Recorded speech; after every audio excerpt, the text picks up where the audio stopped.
So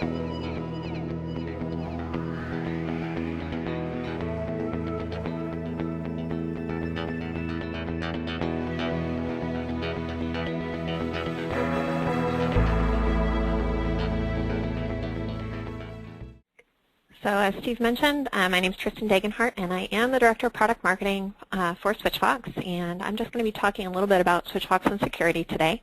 And I'm going to try and tie this into Jared's talk a little bit because well, actually all of us have touched on very similar things, especially when you consider that Switchvox is an Asterisk-based solution. So if you've never seen one, this is the family of Switchvox appliances that Digium manufactures. And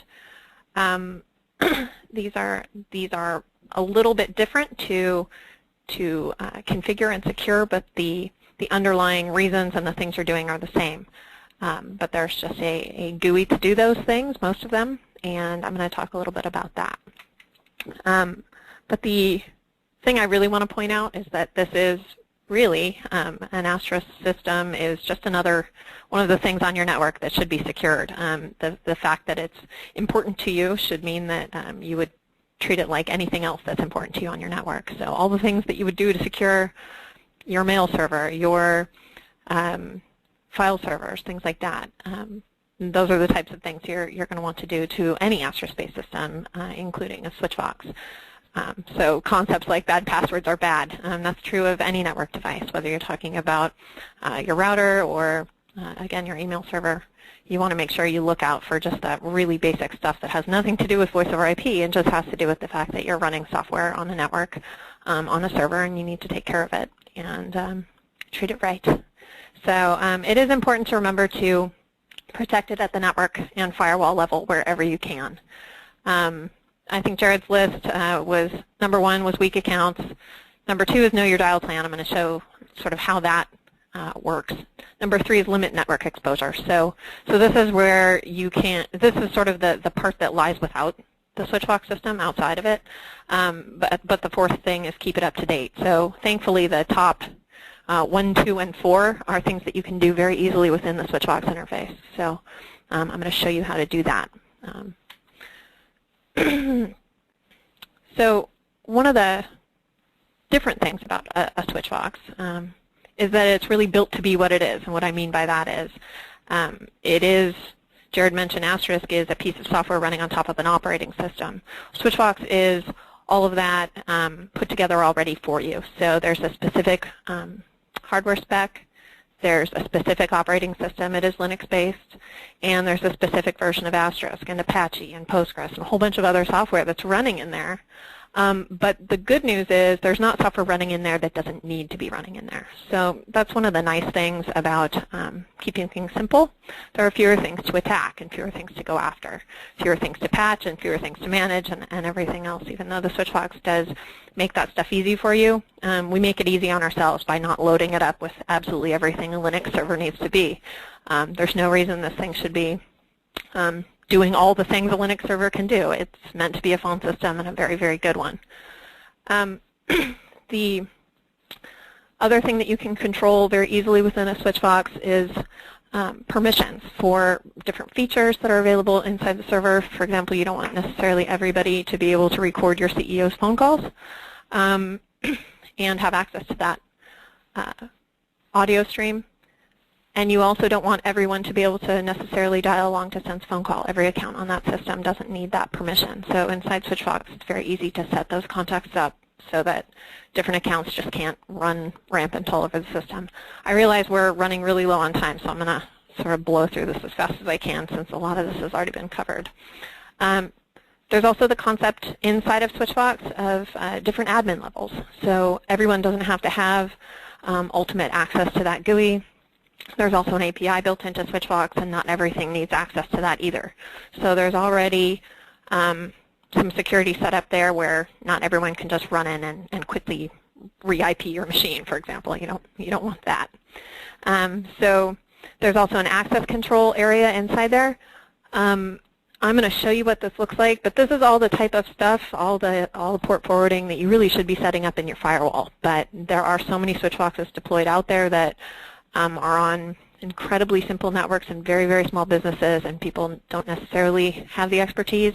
This is one instance where I would recommend that you get a more robust solution. This is sort of a stopgap.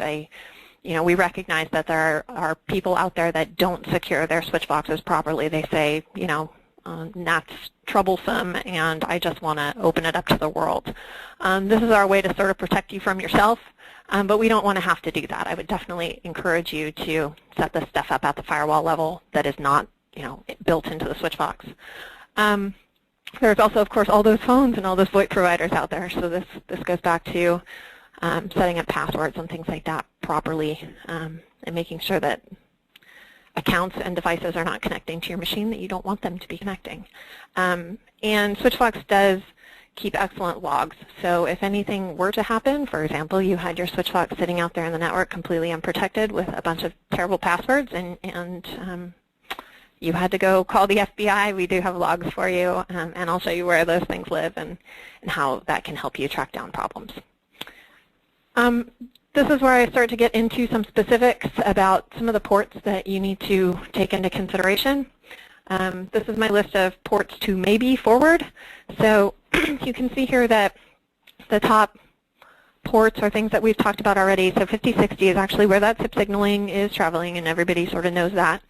And then there's a UDP range of 10,000 to 10,500 where the actual RTP audio is traveling for SIP. So these are the types of things that you're going to want to open up if you'd like to hear audio on your remote phones by doing port forwarding. So one of the other things to know is EECS actually, for Switchvox, you're going to want to open up 4569, and that'll let both the signaling and the audio go through, because that's how EECS works. If you're going to want to access the web interface of Switchvox remotely, and this is something that's pretty common, the HTTP user interface, just as port 80, it's run on HTTP, and HTTPS for the admin interface, so that's actually 443. And then the switchboard, if you're going to want to use switchboard remotely, and I don't see why you wouldn't, you're going to need to open up 522.2 and 843, and that'll let your switchboard connect. And then in Switchvox version 4.0 that recently came out, we announced that we now support chat. That's using XMPP, and if you would like external clients to be able to connect to Switchvox as a chat server, you're going to use 5269. Again, I'm going to publish this, but these are things inside the manual and the knowledge base, so you'll be able to find those also. The next thing to cover is that keeping it simple doesn't mean taking shortcuts. So kind of a good example, not to call anyone out, but it seems simple enough just to say, I just want to move the port, and no one will find it, and that'll be fine. That's not necessarily the right way to do stuff. It's simple to do, yes, but it does tend to cause a whole bunch of other problems, and there's just fallout. So, and it doesn't necessarily work very well either. So we definitely recommend keeping it simple. The more you know about your network, the easier it is to find problems and fix them.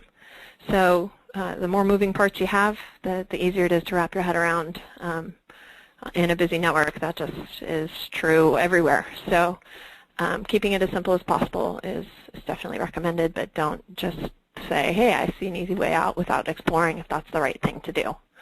And one of my favorite, and tech support's favorite websites is portforward.com. It does explain what port forwarding is and how to set it up for like every firewall that's out there. They have write-ups and tutorials on how to do that. So if that's something you're not familiar with and you're tempted to just throw your Switchvox out on the network or your Asterisk system just out on the public internet, before you do that, just go read how easy this is to set up the right way and protect yourself. So by taking care of weak accounts and choosing good passwords, by knowing who's got permission to dial what and what's going on in your system, by checking logs and checking phone bills, things like that, that's most of the time where people notice these things. Limiting your network exposure through the right network setup and only forwarding ports that you need to. you're going to catch 99% of the issues that actually, that would be 100% of the issues we've ever seen reported with the Switchvox. So the next one is just to keep systems up to date, and for that I'm actually going to jump into the interface really quickly and just show you how easy some of these things are to accomplish. First thing that you definitely want to do when you're logging into a Switchvox system for the first time is change the default password. I think if not all of the systems that have ever been compromised, I've seen, and there's not been many yet, thankfully, all of them have used the default password except for maybe one. So not such a good start. So the first thing you want to do is change that, and those things happen right inside here. I talked about being able to manage admins, and that stuff happens right in this interface where you can change your password very easily. You'll also see the update mechanism is in here. I'll just go ahead and click on that since we are running out of time. Seems like a good time for my network to be really slow. There we go. So when you do have a Switchvox system, one of the things Jared mentioned, of course, is you're not just taking care of Asterisk when you're taking care of Asterisk, but you're taking care of the operating system as well. With Switchvox, when you come to this page, if there are any new versions, right now you can see we're on version 18.775, and if there was anything new, you would see the update here, and there would be a button to apply it. There would be a great big button, apply this update. And that's not just going to update or upgrade your Asterisk. That can go all the way down to the Linux level. So with one click, you're going to solve any problems that we may have found. Now, that being said, most of the time these are not security issues that are being repaired. However, you might have noticed with version 4, or what was that? I think 4.2. One of the things we did was put in a check for bad passwords, where we're essentially just trying to help you and guide you. You've all seen these before when you're on a website and you're creating a new account somewhere, and you choose a lousy password, and it tells you. It says, nope, that password is too short, or oh, try again, that doesn't have any numbers in it. So this is the type of notification that you'll see when you've got an extension that's got issues. So if we look and modify extension 101, now the server that we're looking at, just to let you know, is called demo.switchvox.com. This is a public server. It's accessible to hundreds and hundreds of people, and we do keep an eye on that phone bill, but this is sort of a testament as to how these things can stay running even with all the entire-wide internet working on it. So if I type in something like 101 and try and make my password the same as my extension number, it's going to tell me that that password is weak and that I shouldn't be using it. So if I choose something a little longer, it's still going to be kind of upset with me until it's reasonable and I don't have any repeating characters and things like that. So it's going to ask you to retype. The other thing that you need to be aware of is that these phones that are out there registering back to the Switchvox server, they're also needing to authenticate. So what we're looking at up here in the GUI is just for the user, really. This is extension 101's voicemail and web tool access. It's not really scary stuff, but if we have a phone out there that wants to steal this phone's identity and become 101, this would be the password that they would need. And so one of the nice things about Switchvox's provisioning is that it's going to set this to a very strong password that's both alpha. It's actually got a whole bunch of characters in it, if I recall correctly, but it's a much stronger password than something that's just numeric that a human being would need to remember. So by using the built-in phone tokens that we have for Switchvox, you can sort of get out of needing to worry as much about weak accounts on the system. But you saw the little alert that comes up. Switchvox will let you know that you're using bad passwords. Let's see. I think I should probably stop. My point here was there's lots of different places that are inside the PBX that you can go in through this GUI and take care of your weak accounts, your dial plan, keeping your system up to date, all very, very easily. And so as long as you guys take care of the network side of things, you're going to have a pretty darn secure voice over IP solution that you can run in your business and not worry too much about all the stuff that we've seen. Steve? Okay, Tristan, well, thank you very much. I think that really concludes the presentation piece. I'm going to open it up and let people ask questions. And we've gone way over our time. My apologies for that, but this is important stuff, and I think it's well worth doing. So I'm going to go through a number of the questions that have been posted, and then we will wrap things up in just a few minutes. So someone asks Jared if the security training materials that he went through will be posted. And again, we're going to post all of the presentations that you've seen in this webinar, and we're actually going to post a video of the webinar itself. So if you've got colleagues, coworkers, friends, relatives, aunts and uncles who wish to learn more about the ins and outs of VoIP security and the specifics of doing so on Asterisk, we will have something for them very shortly, probably just a day or so. Let's see. Someone says that I heard that Asterisk 1.6 had a problem with ACLs. Has this been fixed? Jared, do you have any update on that? Yes, there was one specific version of I think it was Asterisk 1.6.1, and just one release of that, if I remember correctly, that had a problem where the ACLs were only being applied to register statements in the SIP channel driver rather than all connections. That has been addressed, that has been fixed, and there has been a new update of that one particular branch since then. Okay, excellent. Is there a way to provision an extension to a device MAC address so that no other endpoints can connect to that extension? Unfortunately, Asterisk doesn't do anything like that, and part of the reason is because the MAC address, you know, if the phone happens to be going through a router or a network device like that, the MAC address doesn't carry along at that layer. So there's no way to tie it to a particular MAC address. So MAC is something that's really only on the LAN side of things, and once you get into the WAN, you're actually going to lose a bit of data. So let's see. Have all the EECs announced denial of service vulnerabilities been closed? And what happens if a client device is at a previous version? Can it still accept connections after an update to the current version of EECs? Now, I'm not John an expert. Todd, I believe John Todd is with us today. If John would care to answer that, he's been directly involved with a lot of the EECs update stuff.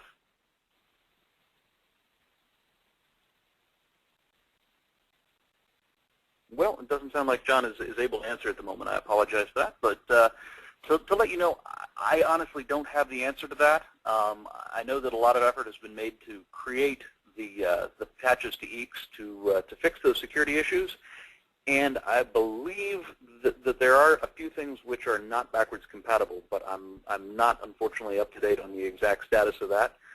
We'll get an answer to that, and we'll actually post it along with the FAQ that goes with this presentation.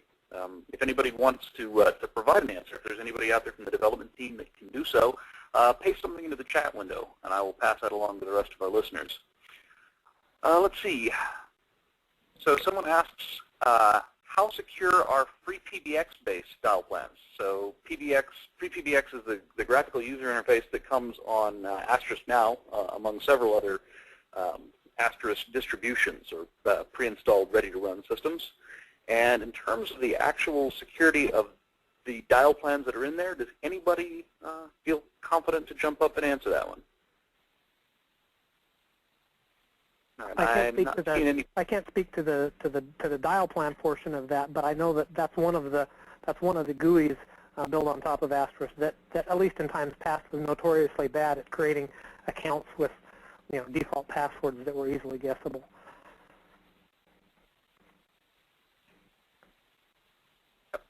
Excellent, thank you, Jared. John Todd messaged to me. Apparently, he's unfortunately muted at the moment.